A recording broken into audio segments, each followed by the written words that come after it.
అప్పటి నుంచి మేము ప్రయత్నం చేస్తున్నాము. ఈ 6 మంచి బాడీ ఆల్రెడీ ఈఎంఈ కోసం హాస్పిటల్కి షిఫ్ట్ చేసాము. కంప్లైంట్ బుక్ అయింది అండ్ ఇది అక్యూజ్డ్ పర్సన్, ఇది ముద్దాయి, ఇది అబ్స్కాండింగ్ లో ఉన్నారు. మా తరఫు నుంచి ఇది ఖచ్చితంగా ప్రయత్నం చేస్తున్నాము. రైట్, అది సిపి తరుణ్ జోషి రియాక్షన్. ఒకటే చెప్తున్నారు, ఇన్వెస్టిగేషన్ ఇన్డెప్త్గా జరుగుతుందని చెప్పి ఆయన చెప్తూ ఉన్నారు.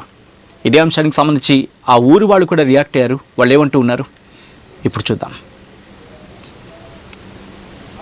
అమ్మ, ఇంతకు ముందు కూడా ఈయన బెదిరించాడు అనేది తెలుస్తుంది శంషాబాద్ లో. బెదిరించాను కాలేజ్ కాడ.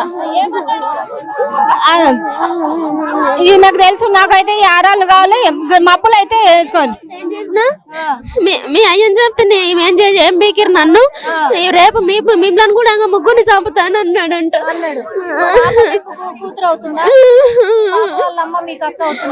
అవును. ఎప్పుడైనా పాప చెప్పిందా ఇట్లా బెదిరిస్తున్నాడు ఇతను?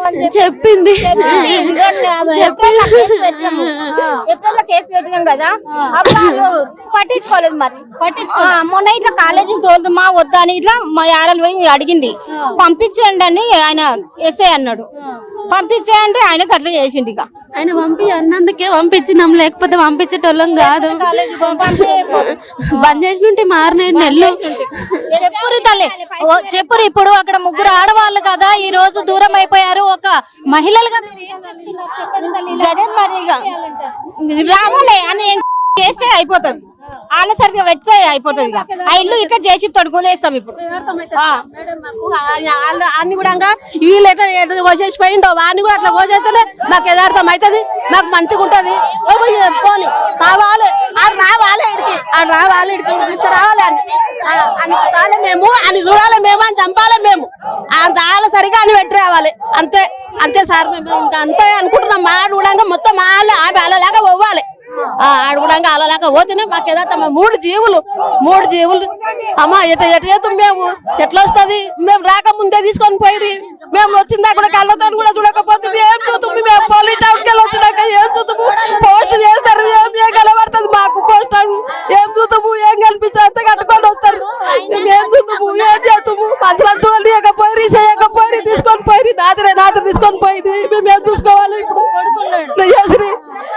మేడం ఏం చేస్తాడమ్మా కొడుకు? ఏం చేస్తాడు కొడుకు? కరెంట్ పని చేస్తాడు. ఆయన జాబు ఆయనకి ఇచ్చారు, కొడుకుకి ఇచ్చారు. మరి ఇంట్లో ఉంటలేడా కొడుకు? ఆ టైం ఉన్నాడు పట్టణంలో, సిటీలు ఉంటాడు, హైదరాబాద్ ఉంటాడు. డ్యూటీ అక్కడ పడ్డా అక్కడనే ఉంటాడు, డ్యూటీ చేసుకుంటా. ఇక ఇక్కడ చూసుకుంటాడు, పోతాడు, డ్యూటీ చేసుకుంటాడు. ఆడొక్కడిని కూడా చూసుకొని వెళ్ళారు, చూసుకొని కూడా తీసుకపోయారు. వీళ్ళ మీద ఎందుకు ఈ మనిషి ఇంత కక్ష పెంచుకున్నాడు? ఎందుకు పెంచుకున్నాడో ఇక తెలియదు. వాళ్ళదాన్ని నడుచుకుంటే తెలుసా ఇంటి పక్కన. మాకు సొంత మాడవిల్ల కాబట్టి మాకు తెలుసు. వచ్చినాము సొంత మాడవిల్ల మాకు. ఎప్పుడన్నా ఈయన వల్ల ప్రాబ్లం అవుతుంది అని చెప్పలేరు. అదే అమ్మా, ఇంతకు ముందు ఎప్పుడైనా ఇలా ఈయన తోటి ప్రాబ్లం అవుతుంది బెదిరిస్తుండని చెప్పి ఏప్రిల్ అయిందని చెప్పినాగా అమ్మ. ఏప్రిల్ అయితే కేసు పెట్టిండ్రు. కేసు పెడితే కాలేజీ ఫస్ట్ ఇయర్ ఎగ్జామ్ తల్లి ఎంబడి పోయి రాపించుకొచ్చింది. ఆయన అట్లా చేస్తుండని అప్పటి నుంచి కేసు పెట్టినాక మా దగ్గర రాడనుకున్నాము. ఇక మళ్ళా స్కూల్కు తోలిచ్చినాక మొన్న నుంచి కాలేజీ తోలిచ్చినాం కదా, ఇట్లా అయ్యింది. ఎప్పుడు నిన్న నైట్ ఎన్ని గంటలకు? 11:40 అయ్యిందాం. మాకు అప్పటిదాకా ఇంటి పక్కల వాళ్ళకి తెలియలేదు, పోలీసు వాళ్ళు వచ్చిందాక తెలియదు. పోలీసు వాళ్ళు వచ్చిందా ఇంట్లోనే వేసిండా బయటకు తీసుకువెళ్ళా? ఇంట్లోనే పిల్లని బయటకు తీసుకువెళ్ళి. సీసీ కెమెరా ఉంది, గోడ మీదకి వెళ్ళి దొప్పుకొని తీసుకువెళ్ళి షేడంలకు తీసుకువెళ్ళి సీసీ కెమెరా పెట్టి మా ఇంటికి సీసీ కెమెరా ఉంది.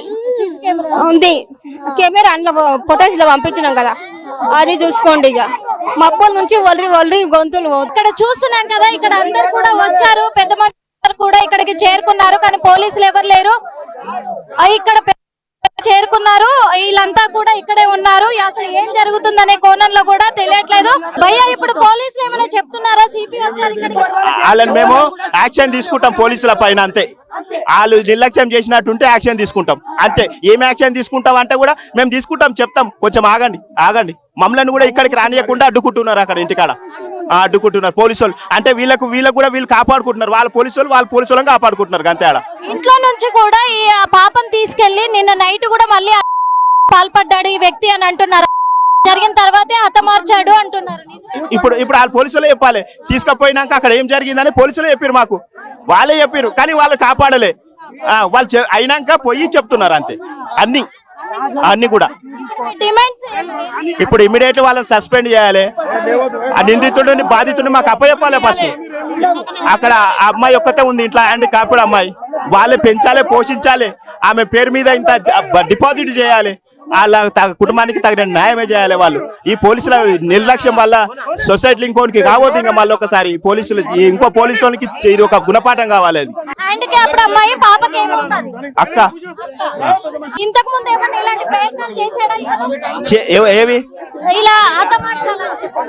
అరే గిదే ఇంకా ఇంతకు ముందు బాగానే కేసులు ఉన్నాయి ఆయన మీద. ఆ పోలీసులే చెప్పారు మాకు ఆయన మీద మస్తు కేసులు అని, కానీ యాక్షన్ మాత్రం తీసుకోవాలి ఆయన మీద. పైసలు ఆడు భూమి అమ్మిండు, పైసలు ఇస్తాడు, వస్తాయి. గతంలో కూడా తన మీద కేసులు ఉన్నాయి. అదే విధంగా కూడా ఇక్కడ చూసుకున్నట్లయితే కూడా పాప వాళ్ళ నాన్న ఎవరైతే ఉన్నారో నాన్నను కూడా సంవత్సరం క్రితము ఇదే నిందితుడు హతమార్చాడు అని చెప్పేసి పాప మేనమామ చెప్తూ ఉన్నాడు. ఎందుకు హతమార్చాడు అంటే కూడా పాప విషయము, అంటే పాపను బెదిరిస్తున్న విషయము పాప తన తండ్రికి చెప్పుకోవడం జరిగింది. ఇప్పుడు 1 సంవత్సరంన్నర నుంచి కూడా ఇదంతా జరుగుతూ ఉంది. అలాంటిది పాప ఆ ఫాదర్ కి చెప్పుకోవడం పట్ల కూడా పాప ఫాదర్ అతన్ని నిలదీశాడు అనేది కూడా తెలుస్తుంది. నిలదీయడం తోటి వీళ్ళకు తెలియకుండానే పాప ఫాదర్ ని కూడా ఇదే నిందితుడు హతమార్చాడు. ఆ తర్వాత వీళ్ళను బెదిరింపులకు లోన్ చేసేటప్పుడు కూడా ఈ మాట వాళ్లకు స్పష్టంగా చెప్పి వీళ్ళంతా కూడా గ్రామస్తులంతా కూడా ఇక్కడికి చేరుకున్నారు. ఖచ్చితంగా న్యాయం జరగాలి అంటున్నారు. ఇక్కడ చూస్తే ఇక్కడ ఎస్ఐ అలాగే సిఐ ఇద్దరు కూడా వాళ్ళు సస్పెండ్ చేయాలి వాళ్ళిద్దరిని కూడా, ఎందుకంటే వాళ్ళ నిర్లక్ష్యమే దీనికి కారణము అని చెప్పేసి కూడా చెప్తూ ఉన్నారు. అదే విధంగా కూడా ఇంకొక విషయం ఏంటంటే ఫోక్సో కేసు వీళ్ళు పెట్టినప్పటికీ కూడా ఫోక్సో కేసులో వీళ్ళ ఆ నిందితుడిని అదుపులోకి తీసుకోలేదు పోలీసులు, అసలు రిమాండ్కే తరలించలేదు. ఏమనంటే బెయిల్ పైన వచ్చి తిరుగుతున్నాడు అని చెప్పేసి చెప్తూ ఉన్నారు అని చెప్పేసి అంటూ ఉన్నారు. అలాంటిది ఇక్కడ నిందితునికి అంత విచ్చలవిడిగా తిరిగే హక్కు ఎవరిచ్చారు అనే ప్రశ్న కూడా తలెత్తుతుంది. ఇక్కడైతే మనం చూస్తూ ఉన్నాము అందరూ కుటుంబ సభ్యులే, వీళ్ళంతా పాపం ఒకే ఇంట్లో 3 దూరం అవడంతో వీళ్ళైతే కన్నీరు మున్నీరు అవుతున్నారు.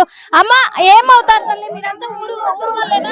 మేము కులము అంతా, మా కోడలు మా మన్మరాలు బిడ్డను చంపేసిండ్రు. మా కులానికి తెలియలేదు, ఇక్కడ బస్తీకి తెలియలేదు. మేము పోతుంటిమి, ఎవరు వాళ్ళే ఈ బస్తీలు ఉన్నారు మాకు తెలియదు. ఎవరు వేసుకపోయినరు, ఎక్కడ వేసుకపోయారో మాకు తెలియదు. మున్సిపాలిటీ కాలర్ వేసుకపోయారట. సర్పంచులు ఉండి ఇన్క్వైరీ చేసి సర్పంచులు పోలీసు వాళ్ళు అన్ని చేసి వేసుకపోరా, మేము చూడొద్దా ఊరెళ్ళం పెద్ద మనుషులము, ఇంత అన్యాయం చేస్తారా బిడ్డ? మా ఊరు కాదా అంది దయాలగూడెం అంట. మేము చూడలేదా అన్ని, ఏమన్నా దావతులు అయితే పోతాం వస్తాం బిడ్డ, మాకు తెలియదు. అమ్మ చెప్పండి, ఇక్కడ జరిగిన ఘటన ఎన్ని గంటలకు? మాకు పొద్దుగాల తెలిసింది, నాకు 6 గంటలకు. మేము ఇక్కడ ఉంటాం, ఇక్కడ బస్సు మా అందరిది. కోడాళ్ళు మేము చూస్తామంటే కూడా దొబ్బి పోలీసు వాళ్ళు ఇట్లా అనగబట్టిరంట. డాక్టర్ కూడా ఇట్లా పట్టి మేము వేసుకోవద్దని తాళం చేయి గుంజుకుంటే కూడా పోలీసు వాళ్ళు ఇట్లా దొబ్బి ఆ తంబానికి దొబ్బి తీసుకొని పోయిరంట. మున్సిపాలిటీ బండి ఉంటుంది చూడు, ట్రాక్టర్లు వేసి పంపించిరంట. మాకు తెలియదు ఎక్కడ వేసింది కూడా. ఈ 3 కూడా తల్లి గాని ఇప్పుడు ఈ అమ్మాయి గాని వీళ్ళంతా వాళ్ళ నానమ్మ కూడా ఉంది కదా, ముగ్గురిని చేసిర్రు. ఒక మేడం ఎడ్డి పిల్లని గిడేసిండ్రు. ఆ పిల్లకు మాటలు రావు, తిండి తినబెట్టాలి, బాత్రూమ్ అట్లనే పోతుంది, టాయిలెట్ అట్లనే పోతుంది, బట్టలు ఇప్పాలి, కడగాలి. ఆ పిల్లని ఒక్కదాన్ని ఏం రాని దాన్ని చూసి చంపకుండా వేసిపోయిండ్రు. నా కొడుకు పోయే వరకే 3 గంటలకు వేసుకొని పనికి ముంచిపండి దాంట్లో అంత నా మేనత్త బిడ్డ, ఇంకా మా చిన్ని ఆడవిల్ల సొంతం, మా ఆడవిల్ల మా అమ్మ మా పెద్దమ్మ బిడ్డ. నేను ఎందుకు మొన్న పెళ్లికి పోయొచ్చిన మా తమ్ముడు ఆడ పచ్చంగి అయిన పెళ్లికి అందరం నిన్ననే వచ్చిండ్రు. వాళ్ళ ఇంటికెళ్ళి వీళ్ళ ఇంటికెళ్ళి నేను పోలేను. ఎందుకు ఒక మంచి చూడాలి మేము ఎట్లున్నది. ఇప్పుడు చెట్టు అసలు 4 రోజులు పోలీసు వాడు వచ్చిందా కిడవారు మరి ఆయన చేసుకొని పోయిండు పోలీసు వాడు అంట మంచి అనగబట్టి పోయిండంట బోర్కు నూకిండంట మా కొడుకు కులానికి కులం అంట అని వెంకటయ్య అంట అని ఉన్నాడు ఇట్లా అడ్డం పడితే బోర్కు నూకిండంట ఎందుకు నూకుతాడు పోలీసు వాడు ఎందుకు నూకుతాడు తప్పు కదా అండి ఎటువంటి చర్య తీసుకుంటే బాగుంటుంది ఇప్పుడు రావాలి చంపినోడు